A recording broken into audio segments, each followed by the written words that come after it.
Es preciso que Cristo reine. Al ver todo lo que Dios nos ha dado y lo que Cristo por nosotros en la cruz sufrió, y al mismo tiempo observar la lucha cultural, política, económica y hasta religiosa de demolición interna, y con dolor lo decimos, lucha que no se detiene para destronar a Cristo de la sociedad, nuestra actitud debe ser como la de aquel gaucho que escuchaba los sermones del cura Brochero. Mientras éste hablaba de la pasión de nuestro Señor, se paró y dijo: si Él ha hecho tanto por mí, algo tengo que hacer yo por Él. O como San Pablo, que nos dice: vivo en la fe del Hijo de Dios que me amó y se entregó por mí. ¿Qué haré yo por Cristo entonces? Debo hacer cosas grandes. Por eso debemos estar dispuestos, ser sumamente generosos. Justamente hoy, ahora, es el tiempo de ver qué es eso que Dios nos pide, para que verdaderamente pueda hacer milagros en nuestras vidas, de tal manera que el camino al cielo se nos haga más ágil y más rápido. En los ejercicios espirituales, en una de sus meditaciones, San Ignacio nos lleva a contemplar a un Rey eternal, a un Rey eterno. Es una invitación a mirar a Cristo que llama. Podemos ver la imagen de Cristo, Rey del universo, que pide que le sigan. O esa imagen que presenta el Apocalipsis, Cristo montado en un caballo blanco con un estandarte que dice Rey de Reyes. Ver a Cristo, dice San Ignacio, y delante de Él a todo el universo, al cual y a cada uno en particular llama diciendo: mi voluntad es la de conquistar todo el mundo y todos los enemigos, y así entrar en la gloria de mi Padre. Por lo tanto, quien quisiera venir conmigo ha de trabajar conmigo, porque siguiéndome en la pena también me siga en la gloria. Nuestro santo combate entonces es contra todos los enemigos: el demonio, el mundo, la carne, la herejía y la apostasía, los impíos y los incrédulos, los masones y los sionistas. De su ejército forman parte todos los santos, y tiene una reina y generala a quien nada se le puede negar, porque ella también nos lo dio todo con su sí en la Anunciación y al pie de la cruz. El Señor nos llama en definitiva a una gesta épica, a conquistar a todo el mundo para Él. Pero surge una dificultad que el Señor, sumo y gran capitán, al decir de San Ignacio, vio en la planificación de su conquista. En la noche del Jueves Santo, entre la última cena y su prendimiento en el huerto, realizó lo que llamamos su oración sacerdotal. Y allí, entre varias cosas, pidió al Padre Celestial una gracia necesaria para los soldados, que es condición para la victoria: que todos sean uno. Como tú, Padre, estás en mí y yo en ti, que también ellos estén en nosotros, para que el mundo crea que tú me enviaste. Si meditamos un instante, vemos con claridad que los verdaderos soldados de Cristo Rey, que deseen alistarse en sus filas, deben poseer dos cualidades esenciales. Primero, vivir en la gracia de Dios, aborreciendo el pecado. Y segundo, vivir el espíritu de cuerpo. Ya lo decía también el gran estratega Napoleón: con soldados hambrientos e insubordinados no se ganan batallas. Pero ¿quién mejor que nuestro coronel Zeinaldín, ya general en el cielo, poseyó en grado sumo estas dos cualidades de las que hablamos recién? Ya advirtió en su momento que el fracaso de la conducción de las Fuerzas Armadas había sido y es quitar la mirada hacia el cielo, porque prescindir de la vida sacramental y sostener en la vida práctica doctrinas contrarias a la verdadera moral católica es ya tener el combate perdido. Un nacionalista católico busca la santidad, su salvación y la del prójimo. Vive su vida, como enseña Santo Tomás de Aquino, bajo la razón de eternidad. Mira todo bajo la razón de eternidad. La segunda tentación y error grave de los nacionalistas, contraria al espíritu del cuerpo, es estar divididos, querer exaltar solo la propia persona y sus ideas, mirar solo intereses personales y no el combate por el reino. Ya lo enseñó también nuestro Redentor: un reino donde hay luchas internas va a la ruina. Es por ello que desde la cárcel, imitando a Jesucristo, que no vino a ser servido, sino a servir y ofrendar su vida en rescate por una multitud, escribe el coronel Zeneldín: tengo el orgullo de lucir este uniforme de preso con ustedes, porque prefiero morir en una cárcel podrido y no estar perfumado y bien vestido con el cartel de traidor a la patria y al ejército. Lo dijo esto también con la unidad. Él quería estar unido a todos, nadie podía quedar afuera. La unidad era lo que buscaba. Y escribía también el padre Castellani: ¿qué podemos hacer nosotros?, se pregunta él. Jesucristo le manda decir al ángel de la iglesia de Sardes, la quinta iglesia del Apocalipsis: robustece lo que ha quedado, que de todas maneras ha de perecer. Pero esto es inhumano, comenta Castellani. Se nos manda a luchar por una cosa que va a perecer, luchar sin esperanza de victoria, lo cual es imposible para el hombre. Es imposible, sí, dice el padre Castellani, al hombre que se queda solamente en el plano ético, cuyo signo es la lucha y la victoria, pero no al hombre que está en el plano religioso, el cual lucha por Dios y sabe que la victoria de Dios es segura, y que él ha nacido para ser usado, quizás para ser derrotado, pero ¿qué importa? Hemos nacido, dice el padre Castellani, para ser usados por el Padre que está en los cielos. En su carta de lectores del 24 de septiembre de 2019, con el título Tiempo de Cristeros, el mayor Hugo Abete nos decía: ¿qué haremos entonces los cristianos católicos? ¿Permitiremos que nos cambie la esencia cultural y religiosa de nuestra patria cristiano-católica? Para aquellos que tenemos claros los valores culturales de nuestra patria y no estamos dispuestos a entregarlos, debemos imitar la conducta de aquellos valientes cristeros que supieron luchar y morir para que Cristo siga reinando entre nosotros como fuente de amor, de verdad y de justicia. Los tiempos de destrucción satánicos y masónicos convocan a todos los cristianos católicos a librar el buen combate en nombre de Dios. Es tiempo de cristeros. Hoy, a 31 años de la gesta cristera cara pintada, nos colocamos bajo el estandarte del corazón inmaculado de María, recordando las palabras proféticas del Cantar de los Cantares sobre la Virgen María. ¿Quién es esa que surge como la aurora, bella como la luna, resplandeciente como el sol, imponente como escuadrones con sus insignias? Le pedimos a nuestra Madre Celestial poder hacer carne en nosotros estas palabras tomadas de la oración encontrada en la libreta de combate del sargento primero Mario Antonio el Perro Cisnero, de la compañía de Comando 602, y que reflejan con exactitud el corazón de nuestro amado coronel. Oh Dios, Señor de los que dominan, guía supremo que tienes en tus manos las riendas de la vida y la muerte, escúchame. Haz, Señor, que mi alma no vacile en el combate y mi cuerpo no sienta el temblor del miedo. Haz que te sea fiel en la guerra como lo fui en la paz. Haz que mi alma, Señor, esté siempre dispuesta al sacrificio y al dolor, que no rehúya ni en la imaginación siquiera el primer puesto de combate. Haz, por favor, que sea capaz de cumplir lo imposible, que desee morir y vivir al mismo tiempo.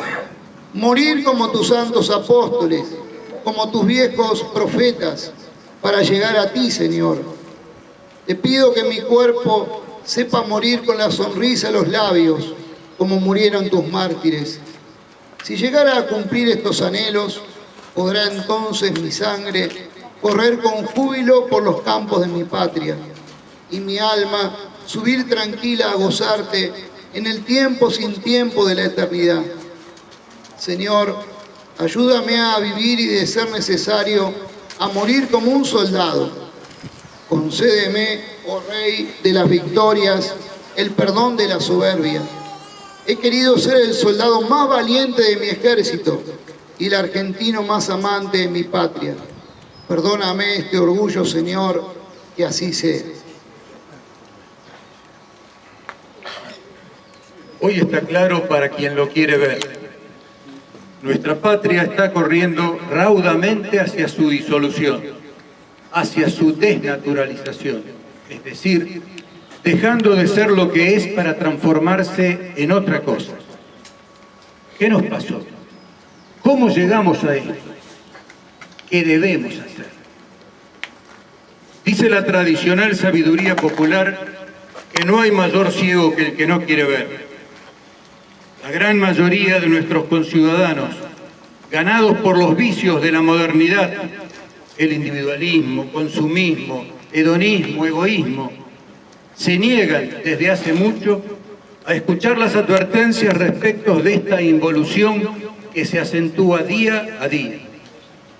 Que no se trata de un hecho aislado, sino de una acción global llevada a cabo por la Revolución Mundial Anticristiana para romper los lazos del hombre con el Creador, destruir así las relaciones sociales y quitarnos la libertad con la que fuimos creados, esa libertad que nos permite elegir nuestro destino y trabajar por el bien común de la sociedad y no someternos a la oligarquía del momento.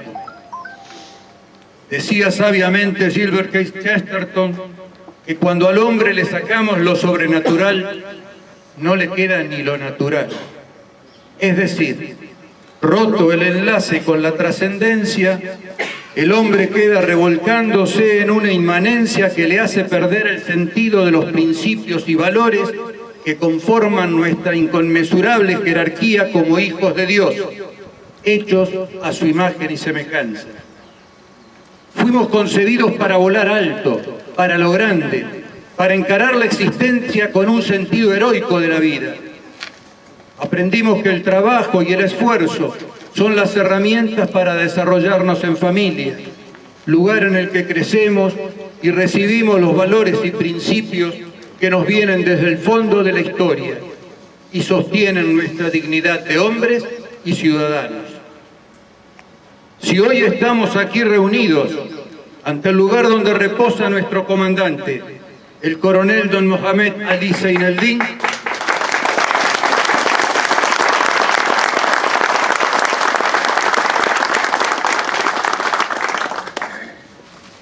es porque fue él quien supo alertar sobre los peligros que se cernían sobre la patria y el mundo. Fue él quien explicó que no había nada nuevo bajo el sol, que esta revolución anticristiana, que había comenzado con el non serviam de Satanás, se encarnaba hoy en quienes querían destruir las bases de la cristiandad que dio origen a la cultura cristiana que supo impregnar al mundo, atocándola en sus bases la religión católica, las patrias que nos dan identidad, la familia que nos transmite los valores y, en fin, el orden natural que rige el devenir del mundo, del universo y del hombre. Hace más de 30 años nuestro coronel intentó por todos los medios alertar al respecto. Quienes aquí estamos, junto a un nutrido grupo de hombres y mujeres, lo seguimos en esta cruzada para evitar el camino de la desnaturalización. No lo logramos. Con nosotros cayó el último muro de contención ante la barbarie, y la barbarie se desató. Solo 31 años nos separan de aquel 3 de diciembre de 1990, pero la realidad, lamentablemente, nos dio la razón. Hoy vivimos una patria humillada, empobrecida, indefensa, deshumanizada. El individualismo, el sálvese quien pueda, la violencia han reemplazado nuestra tradicional convivencia, la de una Argentina abierta al mundo para todos los hombres de buena voluntad que quieran habitar el suelo de la patria. Brazos abiertos que nos convirtieron en una nación artífice de su destino, con una proyección de grandeza que parecía inevitable, pero que justamente contrariaba los designios de un mundo que debía reservarse para unos pocos. En su lugar, hoy vemos la destrucción y desnaturalización de las instituciones que conforman nuestra nación. Una oligarquía política solo preocupada por tomar el poder o permanecer en el mismo a cualquier precio y con la sola finalidad de hacer su voluntad, de ir por todo, totalmente alejada de la realidad de un pueblo que no alcanza a comprender qué pasó y lucha tan solo por sobrevivir, también a cualquier precio. Fuerzas Armadas sin capacidad para cumplir su misión de custodia de los más altos intereses de la nación frente a las apetencias de sus enemigos de siempre. Fuerzas de seguridad incapaces de cuidar las fronteras terrestres, fluviales, marítimas o aéreas, dejando que las mismas se transformen en vasos comunicantes de la droga, la trata de personas, el terrorismo y cuantos males internacionales pululan en este mundo hedonista.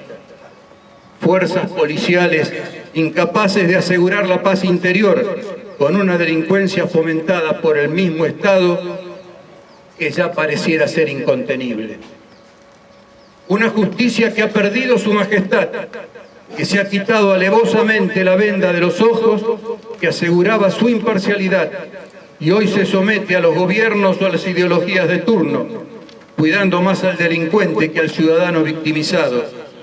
Una justicia que mantiene presos contra todo derecho a los soldados que aseguraron su libertad con las armas allá por los 70, mientras nos gobiernan quienes atentaron contra la nación.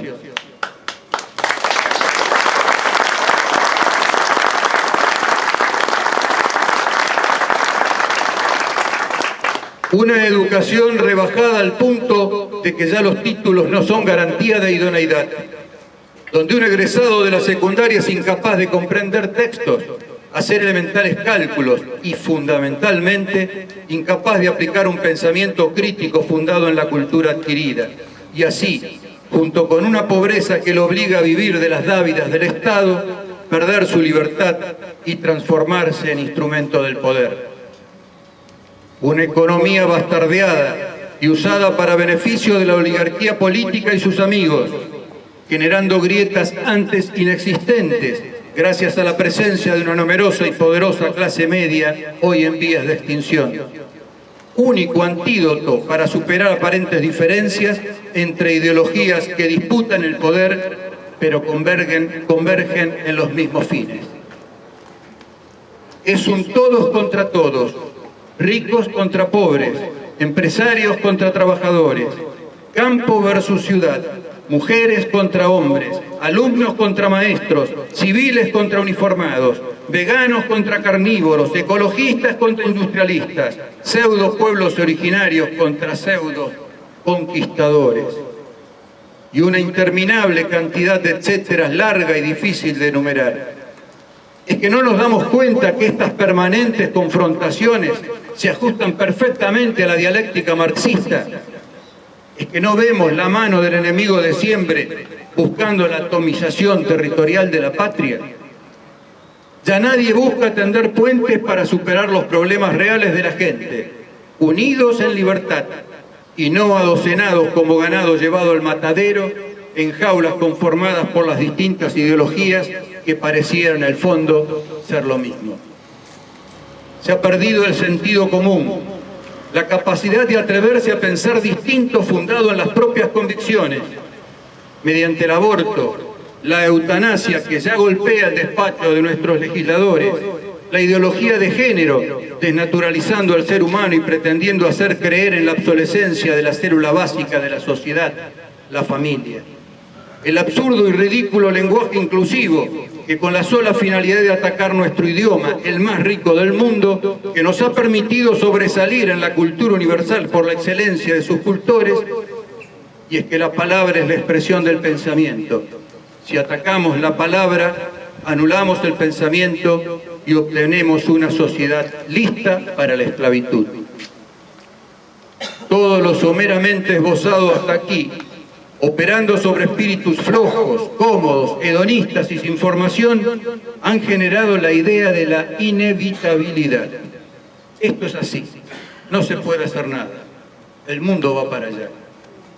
Y aquí viene el concepto de lo políticamente correcto.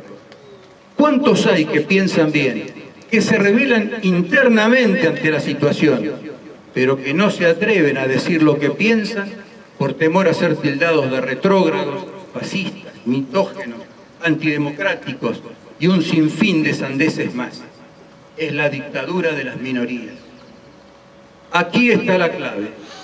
Dejemos de prepararnos para la guerra pasada.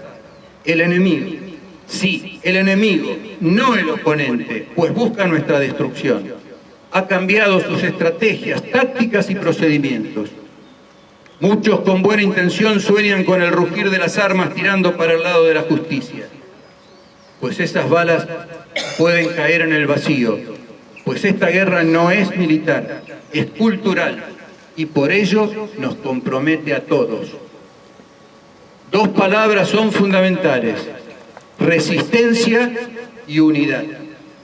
Debemos resistir atreviendo a llamar a las cosas por su nombre. En una metáfora muy realista, aunque poco correcta, suelo decir que hay que atreverse a sentir la maravillosa sensación de ir a contramano por la Panamericana en hora pico. Y ante la sorpresa de todos y las cámaras ávidas de sangre del periodismo, exclamar: viene en contramano, sí, y son miles, pues yo voy en la dirección correcta.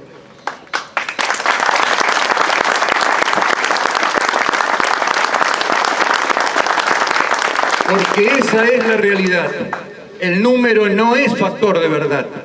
La verdad es tan solo la adaptación de la inteligencia a lo que la cosa es. No es nuestra autopercepción. Hay que atreverse a prender un fósforo en medio de la tarde. Muchos reirán sin comprender para qué lo hacemos, pero al llegar el atardecer y luego la noche, solo nos podremos guiar por ese fósforo.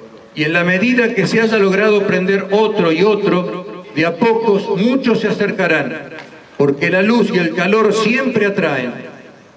Nuestro comandante prendió esa primer llama. Nosotros la vimos y en vez de criticar, acercamos nuestro fósforo. Yo les puedo asegurar que si tenemos el coraje de mantener esa llama encendida, incendiaremos el mundo. Porque si Dios con nosotros, ¿quién contra nosotros? El triunfo está asegurado.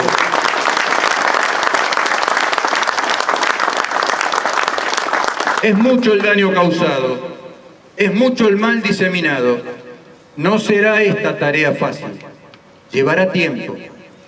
Seguramente no seremos nosotros los que gocemos del triunfo, pero nuestro sacrificio, nuestra lucha, no busca réditos personales, sino el triunfo del bien, la belleza y la verdad. Y ese triunfo nos ha sido asegurado. Nuestros hijos o nietos lo disfrutarán y sabrán que hubo quienes no se rindieron en la lucha. Como todos los años, llego hasta este lugar luego de haber pasado un momento de meditación junto a la tumba de mi querido hermano, el coronel Jorge Romero Mundani. ¡Presente!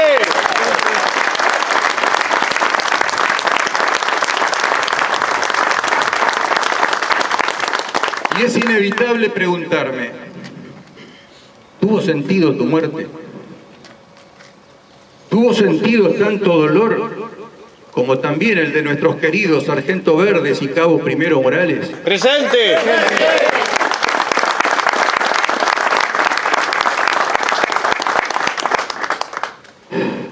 Y sí, lo tuvo, porque esa sangre derramada se transformó en una resina que transformó aquel pequeño fósforo en una antorcha que ya nada ni nadie podrá apagar jamás.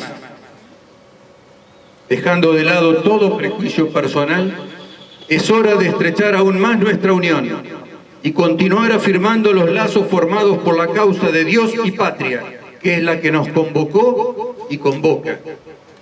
Por ahora la resistencia consiste en eso, como base para llevar este espíritu a quienes sienten que hay algo distinto que nos puede devolver nuestra dignidad humana. quitar la modorra, atrevernos a ser lo que somos y no permitir que no quieran cambiar. La revolución es mundial y en el mundo comienza a haber reacciones en otros países de América y en Europa. La humanidad está despertando y atreviéndose a volver a ser. No estamos solos. No todos quieren desertar, irse del país. Somos muchos los que estamos decididos a quedarnos, resistir y contraatacar cuando sea el tiempo. Por los camaradas caídos el 3 de diciembre, por los que cayeron a lo largo de estos largos 31 años, por sus familias y las nuestras, por quienes nos comprometimos y aún nos comprometemos sin medir consecuencias, por los camaradas injustamente presos por haber defendido la libertad, porque el ejemplo de nuestros héroes de Malvinas fortalezca nuestra voluntad de lucha. Renovemos nuestro compromiso. Por Dios y por la patria, ¡viva Cristo Rey! ¡Viva! ¡Viva María Reina! ¡Viva! ¡Viva la patria! A pedido del veterano Víctor Bertone, en representación de los veteranos del 25, vamos a hacer entrega de un presente, le van a hacer entrega de un presente para Martita Senerín. Sí, hola, buenos días. En el 2019, en nuestro querido regimiento se le entregó una medalla al familiar de los caídos del regimiento. Una medalla de esa también era para los familiares de nuestro querido padre de la trinchera, teniente coronel Seinelli. Por distintas razones no se había podido entregar, entonces con el camarada Moyano acá pensamos que un día entregársela a Martita esa medalla.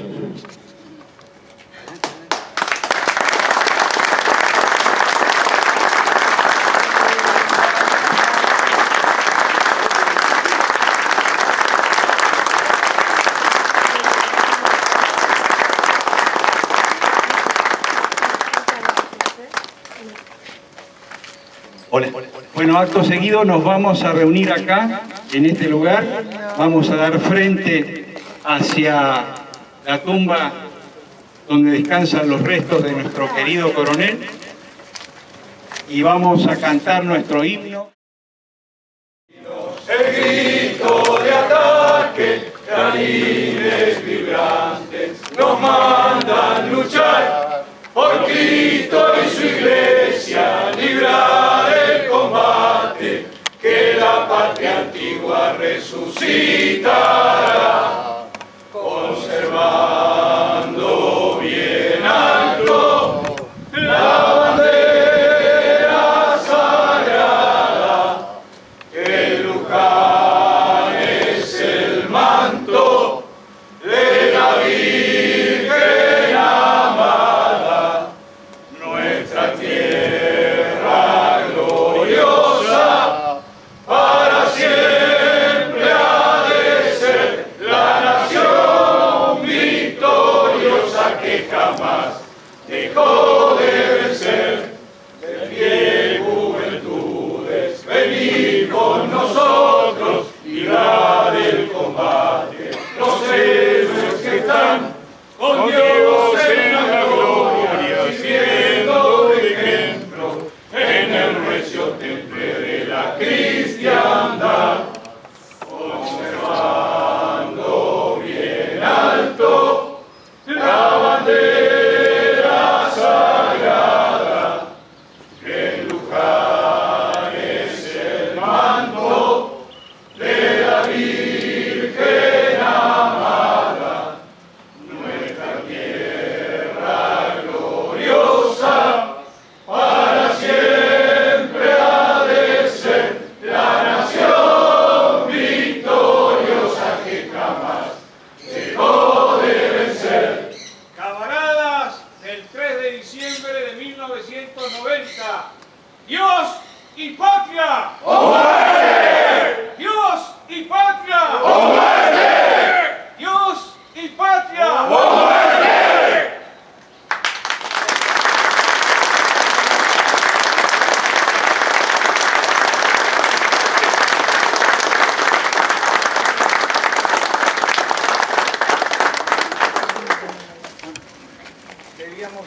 hecho el minuto de silencio antes de interpretar el oído argentino, pero bueno, a veces la emoción puede más. De esta forma, con este canto que hicimos, que llegó hasta los cielos, llegó para el coronel Romero Mundani, para el coronel Zenendín, para el sargento Verdes y el cabo primero Rolando Daniel Morales, hacemos el minuto de silencio rindiendo nuestros honores a nuestros caídos del 3 de diciembre de 1990.